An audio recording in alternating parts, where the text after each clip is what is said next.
না, short circuit এটা করে না, এটা কোনো পরিকল্পনা আছে, এটা পরিকল্পিত ভাবে কোনো আগুনটা লাগাই দিছে।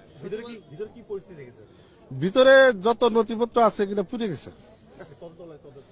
এখন মোটামুটি সব জায়গায় এটা আগুন মনে করেন খুব যেখানে যেখানে গেছে সব জায়গায় পুড়ে গেছে। আমরা সব তো এখনো আইডেন্টিফাই করতে পারি নাই, আমরা করব, টাইম টু টাইম করব। আমাদের টিম এখানে আছে, আরো থাকবে এবং কাজ করতেছে আমাদের নৌবাহিনীর টিম।